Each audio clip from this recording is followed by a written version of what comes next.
Of अभी आएगा वो, of order 3 formed using 4 1s 3 2s and 2 0। क्या क्या है हमारे पास, लिख लो भाई क्या क्या है। जो जो हमारे पास रॉ मटेरियल है, 4 1 है, 3 2 है और 2 zeros है। 4 5 6 7 8 9 9 एलिमेंट्स है। 3x3 बनाना है, 3x3 बनाना है। बस कंडीशन ये है कि आपको बनाना है सिमेट्रिक। सिमेट्रिक स्क्यू तो बनाना नहीं, सिमेट्रिक। स्क्यू बनाना होता तो भाई बनता ही नहीं। स्क्यू तो 0 बनेंगे क्योंकि 3 0 चाहिए, यहां पे 2 ही 0 दिए हुए हैं उसने, इसलिए स्क्यू सिमेट्रिक नहीं पूछा, सिमेट्रिक पूछा है। चलिए तो अब कौन बताएगा मुझे कि सर केसेस तो देखो बनाने ही है, केसेस तो बनाने ही है। तो पहला केस देखो, बस इतनी बात समझो कि डायगोनल के अबाउट सिमेट्री आती है। सिमेट्रिक में क्या होता है, डायगोनल के अबाउट सिमेट्री आती है। तो पहले देखते हैं डायगोनल में क्या क्या आ सकता है। क्या डायगोनल में 3 1 आ सकते हैं, मेरा सवाल ये है, क्या डायगोनल में 3 1 आ सकते हैं? जल्दी बताइए, यस और नो। यस तो थम्स अप, नो तो थम्स डाउन। क्या डायगोनल में तीनों 1 आ सकते हैं सिमेट्रिक के लिए? क्या डायगोनल में 3 1 आ सकते हैं इस क्वेश्चन में? जल्दी जल्दी।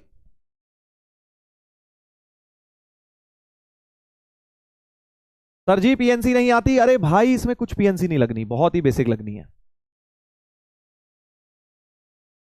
क्या डायगोनल में 3 1 आ सकते हैं? थम्स अप कर देंगे अगर यस लग रहा है तो, थम्स डाउन कर देना अगर नो लग रहा है तो। काफी उत्तर आ रहे हैं चैट पे, अभी देखते हैं, अभी देखते हैं।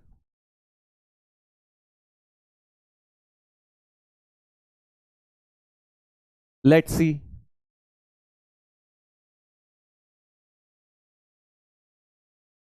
63% कह रहे हैं हाँ आ सकते हैं सर। अब देखो भाई 63% लोग तुम गलत हो गए। अगर यहां 3 1 आ गए, मान लो, ध्यान से देखना, अगर यहां 3 1 आ गए तो ये 3 1 तो यूज हो गए, बचा एक ही 1। अब ये बेचारा 1 अगर इधर डोलेगा तो इसके साथ एक इधर भी चाहिए, सिमेट्रिक बनाना है ना। तो अगर ये 3 1 तुम यूज कर चुके हो, एक ही सिंगल 1 रह गया, इसे बेचारा करेगा क्या? ये तो अकेला रह जाएगा, इसके साथ इसको एक और चाहिए, सिंगल नहीं रह सकता ये। क्यों? क्योंकि इसके साथ एक और कहीं चाहिए होता सिमेट्रिक मैट्रिक्स बनाने के लिए। तो इसलिए डायगोनल में ऐसे नंबर्स नहीं आ सकते जिनको हटा के ऑड नंबर बच जाए। समझ गए क्या बोल रहा हूं मैं? कि जैसे 3 1 आएंगे तो एक ही बचेगा ना, वो गलत है, वो नहीं बन सकता, वो नहीं बच सकता। तो डायगोनल में ऐसा कुछ डालोगे जिसके बाद इवन नंबर ऑफ नंबर्स ही बचे। समझ गए? जैसे कि 2 1 1 2, क्या ये डाल सकता हूं डायगोनल्स में?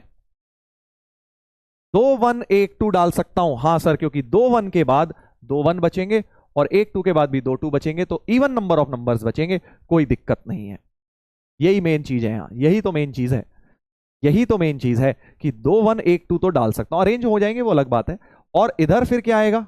1 1 1 2 1 0। बाकी इधर वाले जो आएंगे वो एज इट इज इधर भी चिपक जाएंगे, है ना, इधर भी एज इट इज चिपक जाएंगे भाई। 2 1 1 2 तो डायगोनल में यूज कर लिए, 2 1 1 2 तो 2 1 1 2 तो डायगोनल में यूज हो गए। बचे 2 1 2 2 2 0, जिनमें से एक एक इस साइड यूज हो जाएंगे, एक एक ऑटोमेटिकली उस साइड चले जाएंगे। और भी केसेस बनेंगे, और भी बनेंगे, पहले ये वाला केस बना लेता हूं। और दूसरा केस क्या बनेगा सर? चलो दूसरा केस भी देख लेते हैं, केस 2। वेरी गुड, चैट पे आ रहा है कि सर और भी तो बनेंगे। हाँ, और क्या बनेंगे सर? तीनों ही 2 बना दो, तीनों ही यहां 2 लिख दो, तो जो तीनों के तीनों है वो चले गए, बचे इवन नंबर, 1 0 1 1 1 1 यहां हो जाएगा, बाकी एडजस्टमेंट उधर हो जाएगा। और कुछ डायगोनल में? और कुछ डायगोनल में? और कुछ जल्दी बताइए, और भी कुछ आएगा क्या डायगोनल में? मेरे हिसाब से तो एक और चीज हो सकती है डायगोनल में बेटा, एक और चीज हो सकती है। एक केस और बचा है, कौन बताएगा वो डायगोनल में और क्या आ सकता है? 2 0 0, वेरी गुड वेरी गुड, दोनों 0 उठा लो और एक 2 उठा लो इस बार। 2 0 0 भी आ सकता है। तो बचेगा क्या? 4 और ये, तो 1 1 2 बचेगा इस साइड और 1 1 2 भी उधर चले जाएगा। मैंने, आपने नोटिस किया डायगोनल की एक ही तरफ लिख रहा हूं, दूसरे वाले ऑटोमेटिकली मिलेंगे क्योंकि सिमेट्री लानी है, वो ऑटोमेटिकली प्लेस हो जाएंगे। उनका अरेंजमेंट तो कर ही लेंगे, 200 का 2 0 0 का अरेंजमेंट कर लेंगे अभी, ठीक है। चलिए अब अरेंजमेंट की बारी आई, अब अरेंजमेंट की बारी आई, ध्यान से देखना भाई। अब तीन केसेस तो यही बन सकते हैं, अब इनके अरेंजमेंट करूंगा बस। केस 1 2 3 बस यही बन सकते हैं। केस 1 ये हो गया, केस 2 ये हो गया, केस 3 ये हो गया, बस तीनों के मुझे अरेंजमेंट निकालने हैं। सर 100 भी तो आ सकता है। नहीं बेटा तू गलत हो गया, 100 आ गया तो कितने वन बचेंगे? 3 वन, 3 वन बेचारे ऑड बच गए, दिक्कत हो जाएगी, क्योंकि कैसे प्लेस हो पाएंगे, हो ही नहीं पाएंगे ना। तीनों वन यहां रख दिए तो वहां भी 3 वन चाहिए, तो जब जो भी बचा डायगोनल के अलावा जो बचेगा वो इवन नंबर होना चाहिए, ऐसे सिमेट्रिक में। 112 सर, हाँ 112 वाला आ तो गया। 112 को अब अरेंज करता हूं, इसको आपस में अरेंजमेंट कर दीजिए। इन तीनों की आपस में अरेंजमेंट पॉसिबल है तो 3 फैक्टोरियल, और 2 अलाइक हैं तो 2 फैक्टोरियल, और इन तीनों की आपस में अरेंजमेंट पॉसिबल है। इन तीनों की आपस में, ये तो तीनों अलग अलग हैं, 102 3 फैक्टोरियल तरीके से अरेंज हो जाएंगे। सर इधर क्यों नहीं देख रहे हो?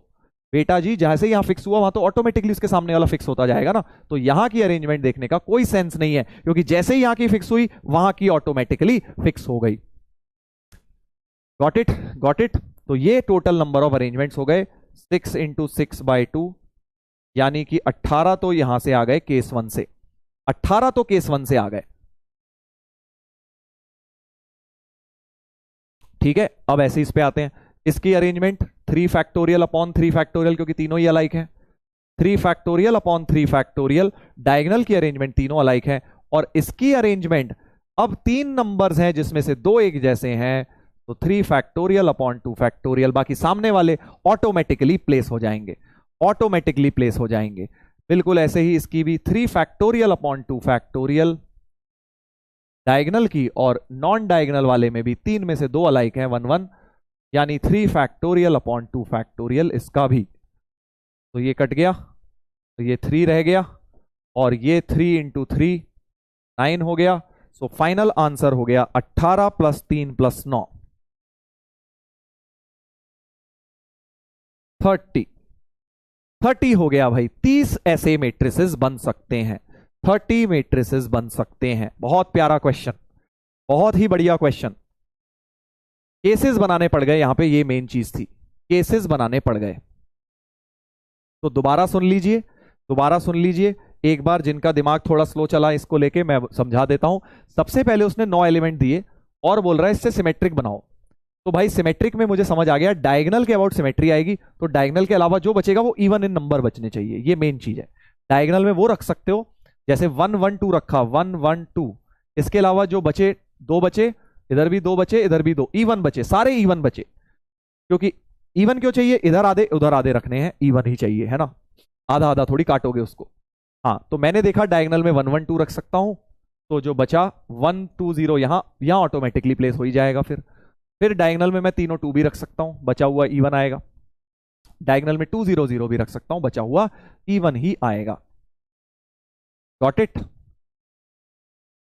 बस इसके बाद क्या, इसके बाद तो बस फिर अरेंजमेंट कर दिया हमने। डायगोनल की अरेंजमेंट 3 में से 2 अलाइक, इसमें तीनों के तीनों अलग, इसमें 3 में से 3 सेम, 3 फैक्टोरियल अपॉन 3 फैक्टोरियल, इसमें 3 में से 2 सेम, ये वाला। इसमें डायगोनल में 3 में से 2 सेम, तो ये वाला, और 3 में से 2 सेम, तो ये वाला। तो हमारे पास 9 आ गया यहां से। और सर ऊपर का क्यों नहीं देख रहे, ऊपर वाली प्लेसमेंट ऑटोमेटिकली यहां पे हो जाएगी, क्योंकि सिमेट्रिक है, जो यहां आएगा उस हिसाब से सामने वाली जगह ऑटोमेटिकली फिल हो जाएगी।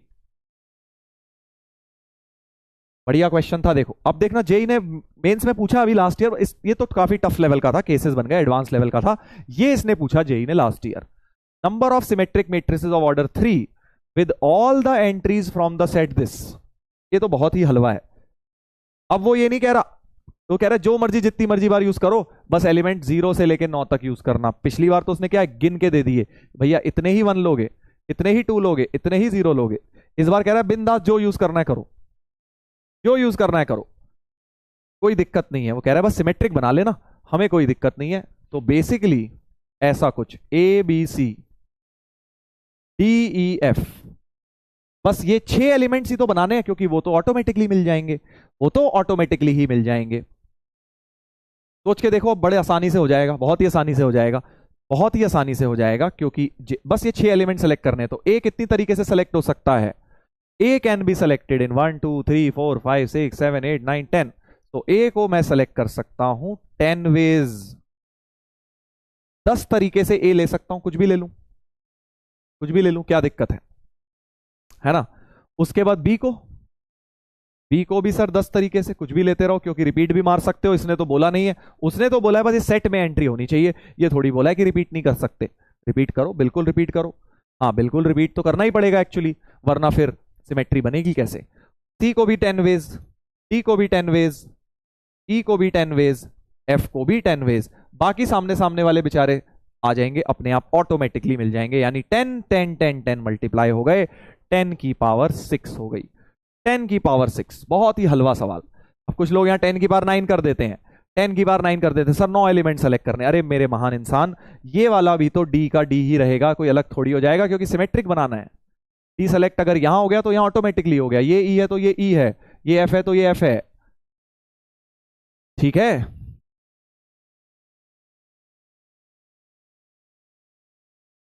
तो बी है आंसर, डी नहीं है आंसर, बी होना चाहिए। उम्मीद है कि आपको यह समझ आ गया है कि मैंने क्या बोला है सिमेट्रिक मैट्रिक्स में, कैसे मैंने ये क्वेश्चन लिया। चलो थोड़ा सा अब एक टफ करते हैं, फिर आएंगे प्रॉपर्टीज पर। थोड़ा सा टफ करते हैं, क्या बोला जा रहा है भाई, ए बी या symmetric matrix such that determinant A 2 है, तो लेट कर देते हैं 2/2 है। लेट ए इज, क्योंकि ए को 2/2 होना पड़ेगा ना इसको डिफाइन करने के लिए। ठीक है, ठीक है, तो ए को मान लो ए बी, और सिमेट्रिक है तो सी सी मान लो। यहां पे समझ गया मैंने क्या किया भाई, ए को 2/2 सिमेट्रिक मैट्रिक्स मान लिया, क्योंकि बोला गया है ए इज 2/2 सिमेट्रिक। 2/2 कैसे पता, क्योंकि भाई साहब ये भाई साहब डिफाइन तभी हो पाएगी, मल्टीप्लीकेशन डिफाइन तभी हो पाएगी जब 2/2 हो पाएगा। तो ए डायगोनल में ए बी मान लिए, और ये सी सी सेम मान लिए। ठीक है, डिटर्मिनेंट ए 2 है, यहां से एक इक्वेशन आ गई, A B minus C square बराबर 2, A B minus C square बराबर 2। और अब बाकी इक्वेशन कैसे आएंगी, यहां रख के आएंगी सर। तो 2 1 3 3/2, इसको मल्टीप्लाई करो ए सी सी बी से, और बराबर रख दो 1 2 अल्फा बीटा से, 1 2 अल्फा बीटा से बराबर रख दो, तो यहां से तुम्हें फिर से इक्वेशन मिल जाएगी।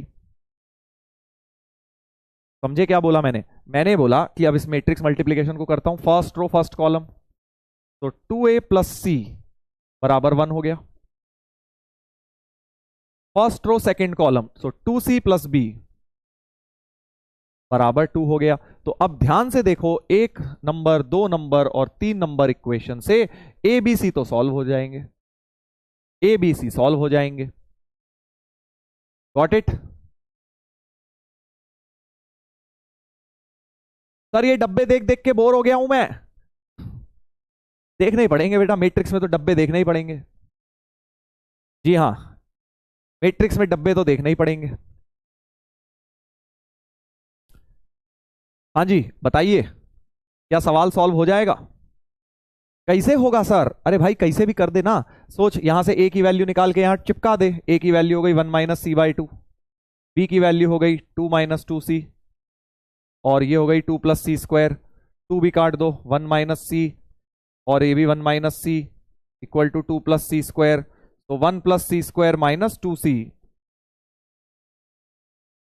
तो 2c बराबर -1, सी की वैल्यू -½ आ गई है, सी की वैल्यू -½ आ गई है। ठीक है सर, y2 क्रॉस 2, अरे मेरे दोस्त चल एक काम कर, इसका ऑर्डर m क्रॉस n मान ले, m क्रॉस n। ठीक है सर मान लेता हूं, लेट ए ऑर्डर भी m क्रॉस n। मैंने जल्दी बता दिया, तू इसमें लगा ले अपने 2 मिनट इसी में लगा। ये 2 क्रॉस 2 है ही सर, हाँ सर।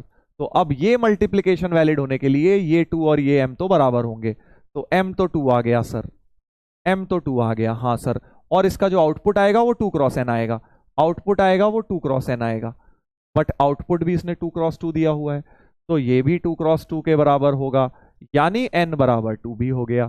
तो m भी 2 n भी 2। मैंने बेटा ओरली लिख दिया यार, उसको दिख ही रहा है वो। हाँ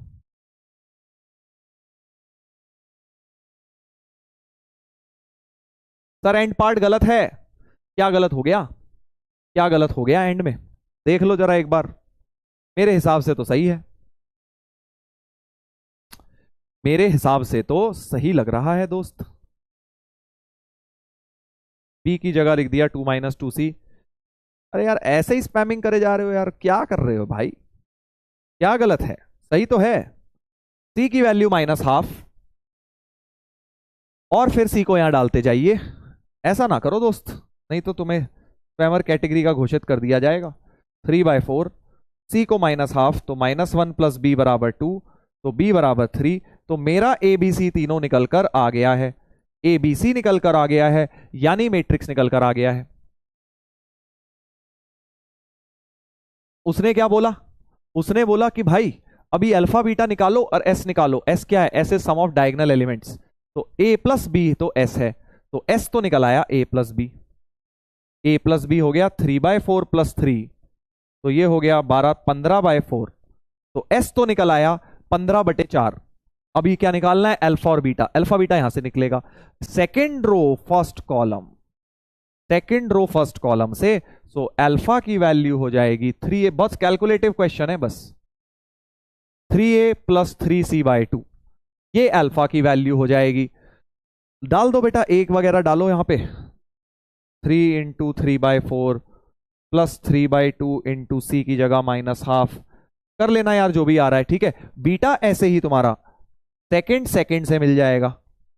3c + 3/2b बीटा हो जाएगा, बीटा भी निकल आएगा। अल्फा बीटा एस सब डाल देना, एस तो निकाल ही दिया मैंने। थोड़ा लेंदी है बट हो जाएगा। निकालो, जल्दी निकालो, जल्दी बताइए क्या आंसर आ जाएगा। बस कैलकुलेशन करनी है और कुछ भी नहीं है। तो ये 9/4 - 3/4 हो गया, 9 - 3/4 है ना, यानी 6/4 यानी 3/2। 3/2 बेटा अल्फा आ गया है, अल्फा बराबर 3/2। ऐसे ही यहां बीटा डाल दो, -3/2 + 3/2 × 3, तो 9/2 - 3/2 6/2, तो बीटा आ गया 3, अल्फा आ गया 3/2। बस अब तो डाल ही दो यार, बीटा आ गया 3, अल्फा आ गया 3/2 उसका होल स्क्वायर, और एस आ गया तुम्हारा 15/4। 4 4 कट गया, 15 3 = 45/9। 5 आंसर आ रहा है भाई मेरा, तो 5 तो सही है यार, शाबाश, वेरी नाइस। तो अच्छा प्रॉब्लम है, टफ क्वेश्चन तो नहीं कहोगे, हाँ कैलकुलेटिव जरूर बोलोगे, क्योंकि बहुत सारी चीजें सॉल्व करनी पड़ी। पहले एबीसी निकाला, फिर अल्फा बीटा निकाला, एस निकाला, 6 चीजें निकाली हैं, फिर डाली है वैल्यू। सर शॉर्ट में एक्सप्लेन कर दीजिए, बता देते हैं बेटा, कोई दिक्कत नहीं है। यहां देखिए, देखो शॉर्ट में ये बताऊंगा, तो मैं कह रहा हूं सबसे पहले मैंने सिमेट्रिक देख के इसको मान लिया, ऑर्डर मुझे 2 चमक गया, यहां इक्वेशन देख के मैंने प्रूव भी कर दिया है, ठीक है। फिर मैंने देखा डिटर्मिनेंट ए 2 दिया है, तो मैंने ए बी - c² को 2 ले लिया, ठीक है। उसके बाद मैंने कहा कि भाई चलो इसको कुछ मान लेते हैं और इस मैट्रिक्स इक्वेशन में डाल देते हैं। इस मैट्रिक्स इक्वेशन को जैसे ही लिखा, तो वहां से फर्स्ट रो फर्स्ट कॉलम वगैरह कर करा के ए सी में और इक्वेशन मिल गई, तो ए बी सी में ये 3 इक्वेशंस, 3 अननोन सॉल्व हो गए। घर पे कर लेना, आराम से हो जाएंगे। उसके बाद मैंने देखा भैया मुझे तो एस बीटा और अल्फा निकालना है, तो अल्फा तो फिर मिल जाएगा, क्योंकि सेकंड